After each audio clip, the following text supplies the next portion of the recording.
be it resolved.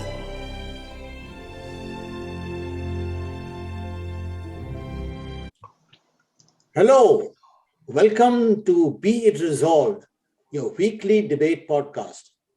We choose high interest topics, sometimes serious ones, other times not, and go at them with zeal from opposing sides. You'll be informed, you'll be entertained. And today's topic is Be It Resolved. Dihydrogen monoxide is a dangerous chemical that should be banned. My name is Sarab Sandhu, and joining me are Andrew Oates and Andrew Woods on the pro side, and Al Brown and Mario Karakidis on the con side. Welcome to all of you and to our viewers. Before we begin, a few words about our debate format.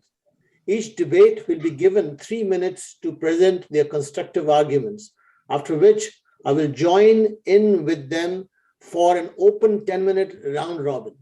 The debate will conclude with a 1-minute summation from each of the participants, after which I will offer my comments and declare a winner.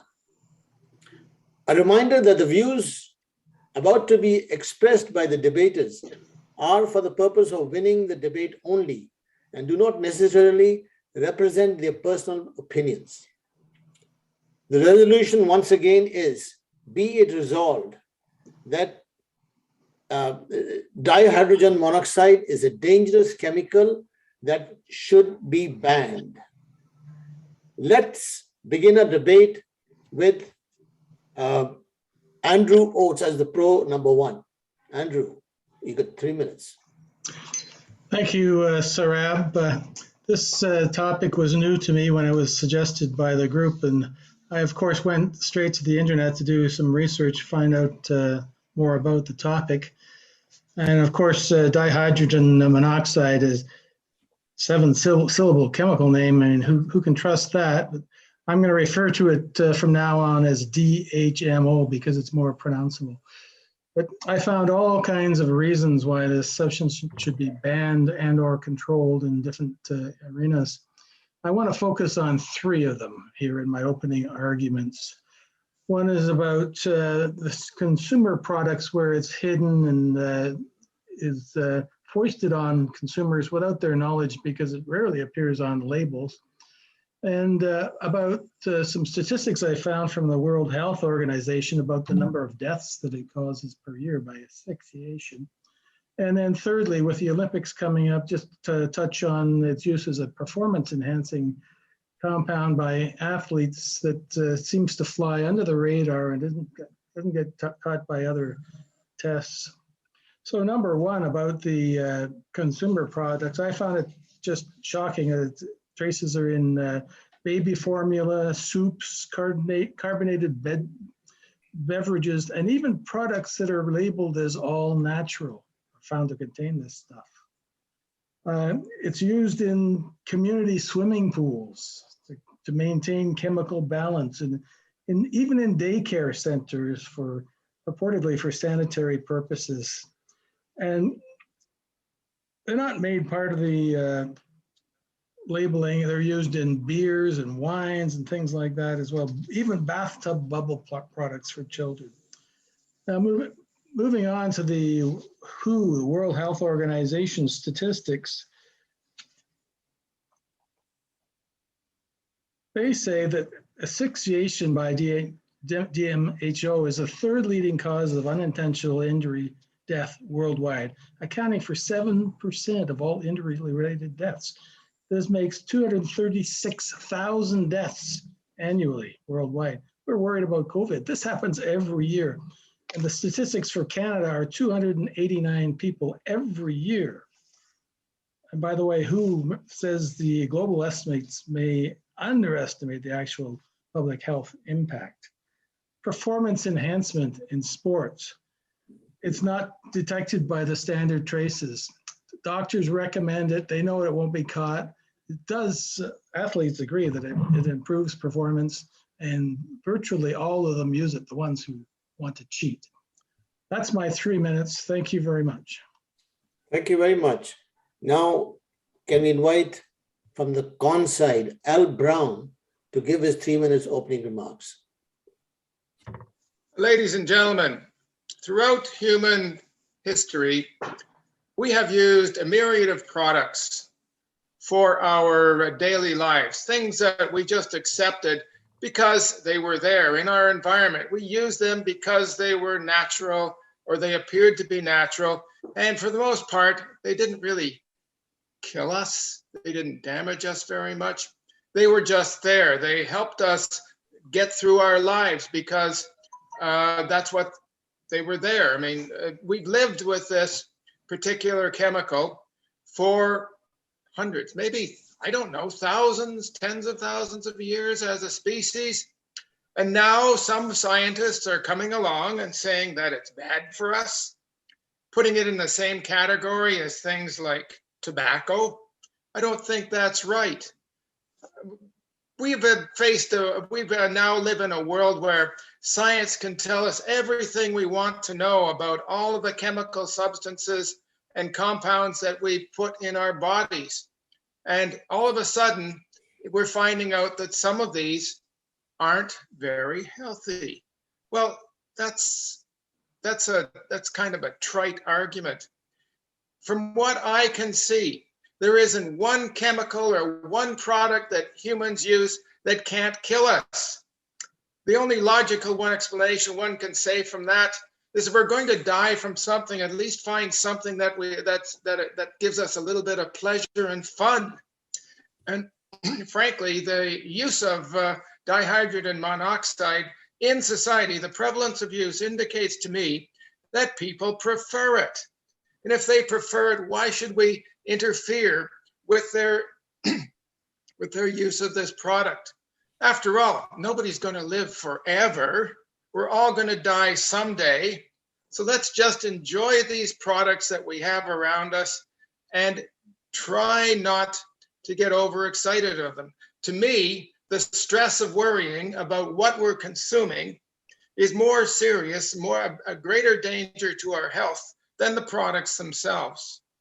Now, I'm sure that there are many statistics out there, as my esteemed opponent, Andrew Oates, has said, that indicate that this product is deadly.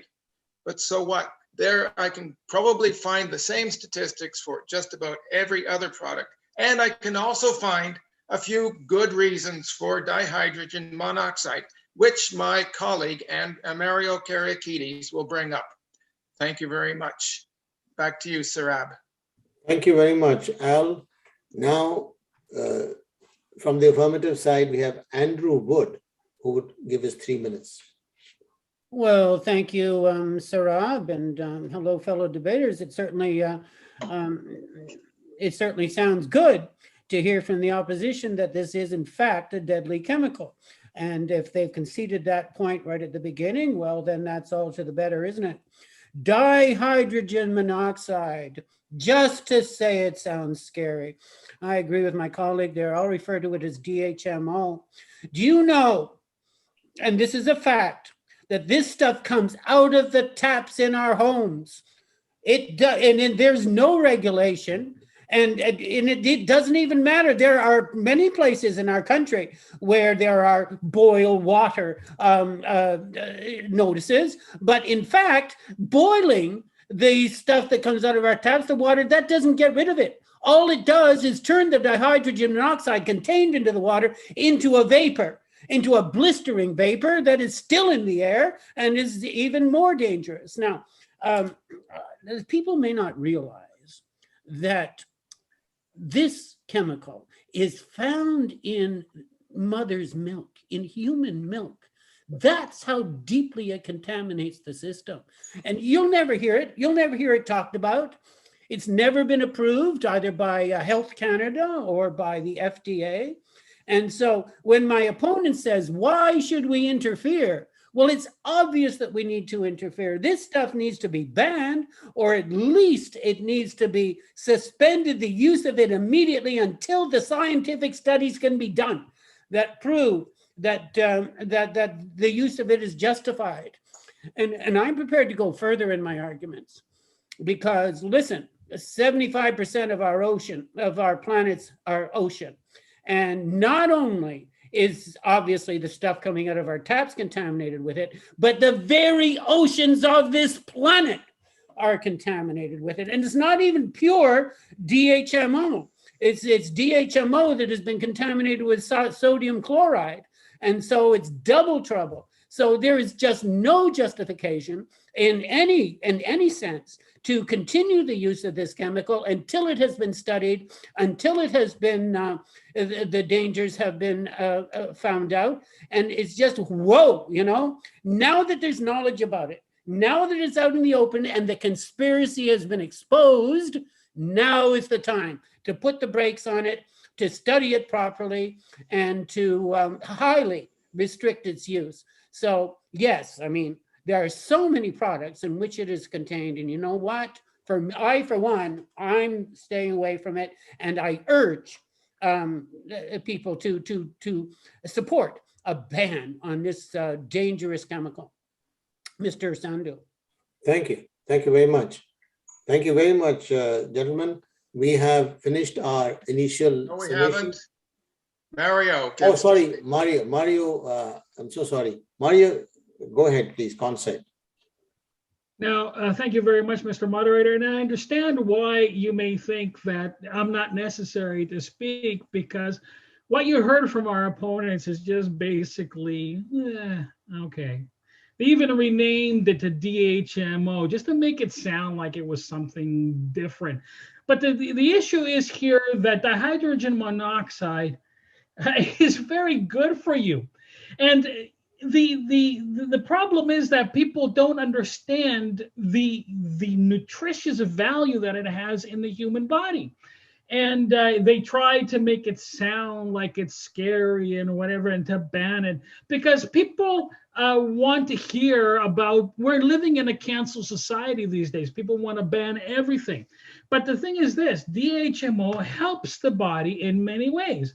It helps form saliva in the body. Without it, you wouldn't be able to swallow your food. It helps create, to carry its one component, the O aspect of it, throughout the blood vessels, and nurture the body throughout that process. It allows your skin to be elastic. Without it, what will happen is you would shrivel and die. Now, they're trying to tell you that there are chemicals and stuff in there. And yeah, we've all heard about those arguments, but that's contaminated dihydrogen monoxide. And that is where the problem comes in. So if they want to argue about contamination, that's a different story, but there are strict regulations to that. And even as we've heard, those regulations do apply, and they have been tested by the World Health Organization. And also, let me just tell you this, it helps you with digestion as well. Without it, you won't be able to go poo. So, you know, you need that aspect to be able to go poo. And, you know, they were talking about, some people may be talking about performance enhancing and whatever. Well, ladies and gentlemen, let me tell you something. Without it, your sex life will have many, many problems, because it allows you to perform better. And if you're going to go and take a blue pill for some people, guess what? Just have DHMO, as they call it, or dihydrogen monoxide, as we want to call it, because it is a natural process to allow you to have a virile life. So, ladies and gentlemen, as you can hear, a lot of the arguments that they've been giving is a little bit hogwash. And we will argue more specifically on some of the points when we get into the debate format of this, the open forum. But let me tell you this, it is a good chemical to have in your body. Your body needs it. Make sure you have a lot of it to live a healthy life. And don't allow these chemical companies, these people that are trying to steal it from you, to monopolize it so they can sell you something different. Thank you, Mario, and thank you very much. Now everybody's finished.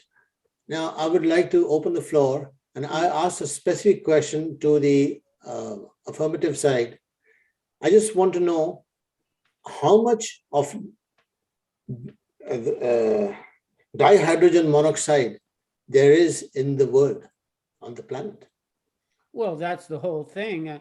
If I can begin, Andrew, pardon me, I'll let you continue, but I have a hard time listening to the specious arguments put forward by the other side, who admit that it's a deadly chemical and who admit that it's ubiquitous and that it is not well advertised and that people simply are not in the know about it. Now, what was your question again, Saurabh?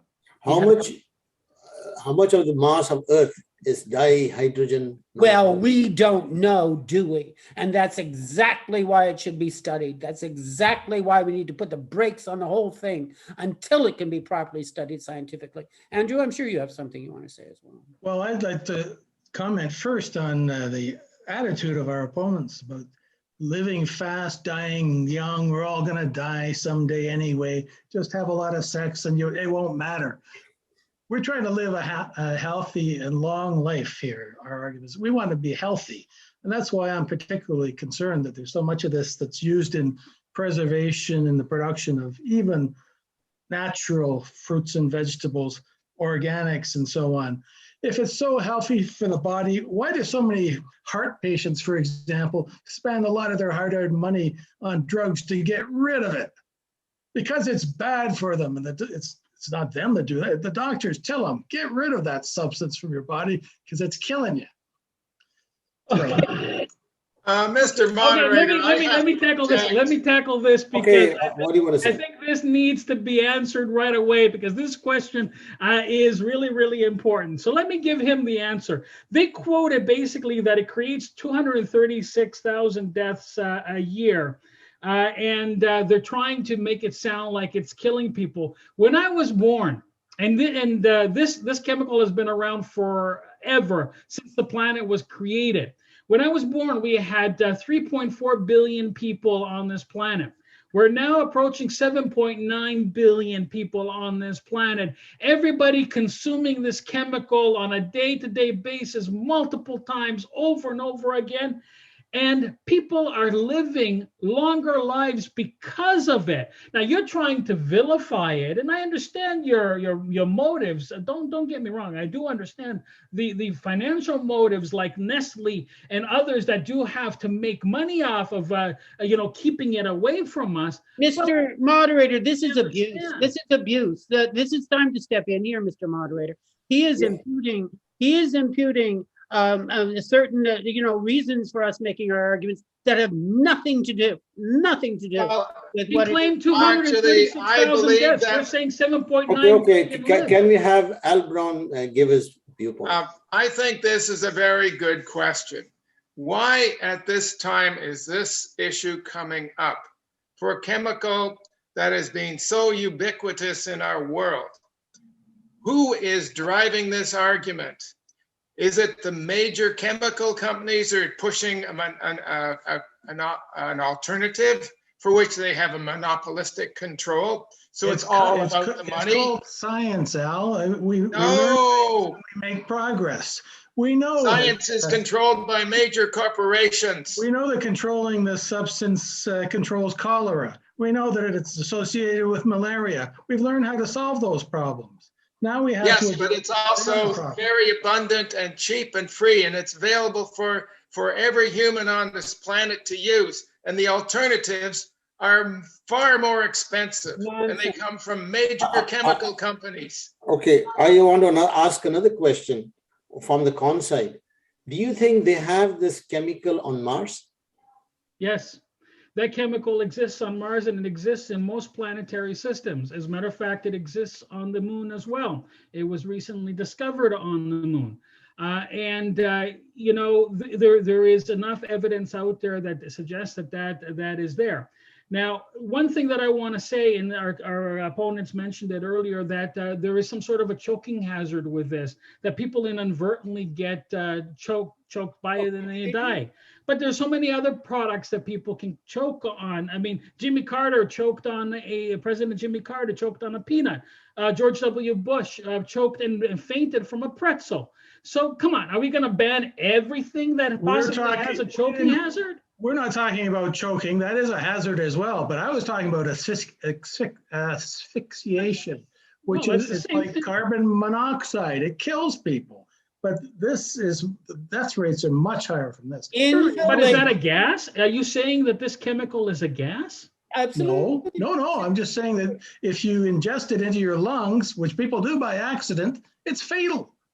Right, and people do ingest things in their lungs in a different way, like a pretzel or a peanut. That's fatal too. Now that's something that we haven't even talked about, because there are multiple dangers with this chemical, because in fact it is a gas. It comes in gaseous form, it comes in liquid form, it comes in solid form, and as you say, it's ubiquitous everywhere. But that doesn't make it safe. That makes it all the more harmful. So all the more reason to be studied. I have a question. Let me ask one final question to them. Can you survive without it? Absolutely. Aha. You can? They don't have an answer. You can survive without it? Are you serious? Absolutely. You can. How many days? I want to have this thing banned until it can be studied and controlled. That's what needs to happen.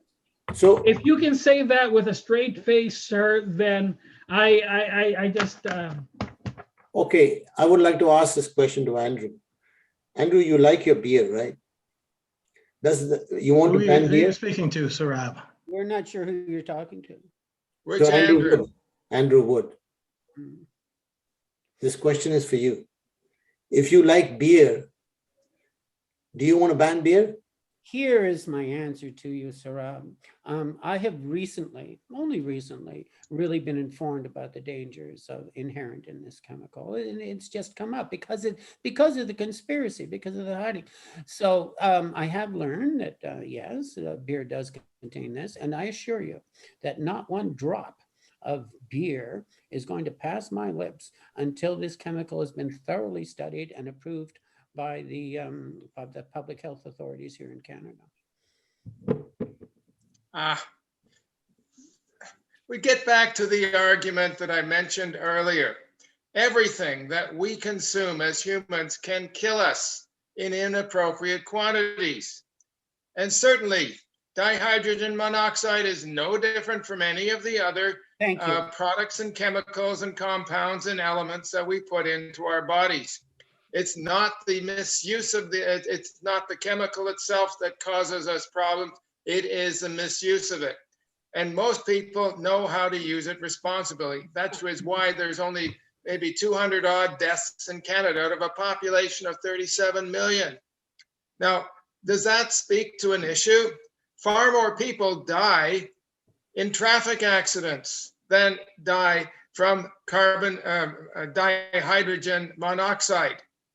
And far more people die, well, not this year because of the flu, because of the pandemic, but far more people, I think, died from the flu than dihydrogen monoxide on a typical year. We're not saying it's the only issue to be studied and to be looked into scientifically.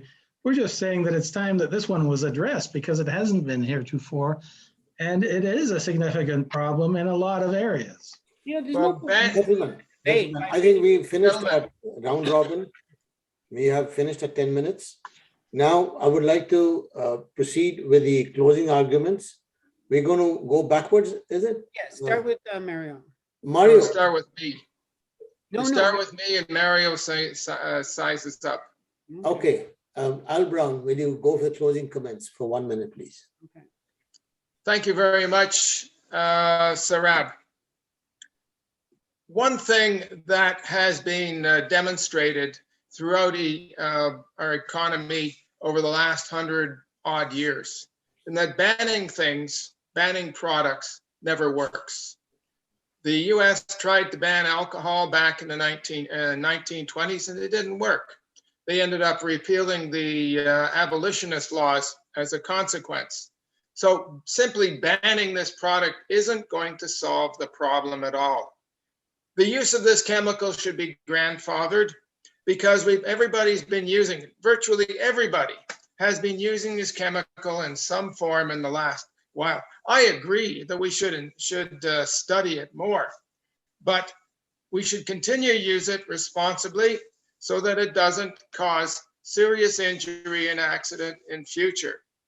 So I have no problem with continuing my use of this product, and I simply cannot see it being banned. Thank you very much. Now, Mr. Wood, Andrew Wood. Well, thank you, Mr. Moderator. Well, look, if we're going to listen to Al's arguments, then things like hydrofluorocarbons would never have been banned. Things like DDT would never have been banned. I mean, it is pointless to try to pretend that this is in the same category as things that are harmless, because the answer is that we just don't know. The studies have not been done. And what is obvious and is incontrovertible, that it causes death. It causes multiple deaths the world over, and has for untold amount of time. It's contaminated. It's very often and usually contaminated with other substances that we know nothing about. And the point is, of course, that the authorities are simply not coming clean with all of the issues that surround this thing. And until we can be sure that it is safe to feed our children, safe to use, then it needs to be banned. Thank you very much, Andrew. Mario Kerekidis. 100% of physicians worldwide agree and stipulate that it is highly important that you consume dihydrogen monoxide on a regular basis every day, and actually have 8 doses at least of this a day. It helps your physiology, it helps you live longer, it helps you live. As I said earlier, if they're making this such a dangerous chemical, how come we have a population explosion for the past 50 years, where the population of the human population has doubled from 3.4 billion to 7.9 billion now? Obviously, there's a flaw there. They're lying to you in a way to use it in a different way. Perhaps they want to take that chemical away from us. But the argument that they cannot argue is that without it, we die. So no matter what they tell you, if you don't have it, if they ban it, we die. Simple. And they cannot argue against that, because if they do, then I'd like to watch both of them not have this chemical for maybe, I would say, a week, and see how, and come back on camera and show us how they, how they did. So end of argument, folks. You're on, Mario, you're on. Thank you. Mr. Oates. Thank you, Sarab.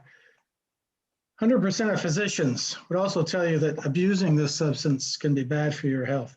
And a lot of doctors used to prescribe smoking as a cure for various hypertension problems and so on. They were wrong. I want to go back to the DHMO website that I mentioned earlier. It's full of information. They have some survey results in which randomly selected people were given some of the information that we've talked about. They were asked whether this should be banned. And the vast majority in many surveys said, yes, it should be banned. Why isn't it banned? It's very profitable. It's very useful in the economy. Governments don't want to mess with companies that are producing beer and shampoo and various coffee, all kinds of things where they add this in as an additive to make it more saleable. Thank you, Mr. Moderator. Thank you very much. Thank you, everyone. It was very well argued, but I must say something. I've been involved with dihydrogen monoxide for a long time. I was floating on it for 20 years. Now, if you ban it, I don't know how we're going to float ships there. And as the answer question, I asked you how much of it is there. We have about 1% of the mass of Earth is water. That's what monoxide, what are you talking about? And with that, I would like to say thank you very much. And our next topic. Wait a minute, who won? Who won? Okay. Our side won, of course. On our side.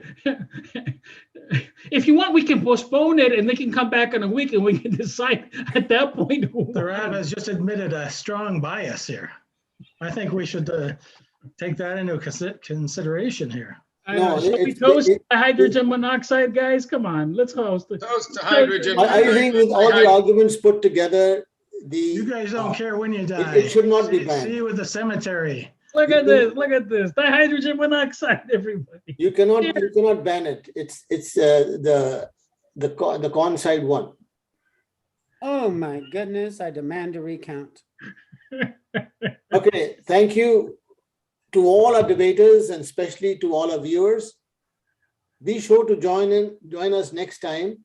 There will be a debate and the resolution is, be it resolved that we don't really understand human nutrition, that we do not really understand human nutrition. And with that, I would thank all of you and the viewers for tuning in and wait for our next week. Thank you very much. Bye-bye.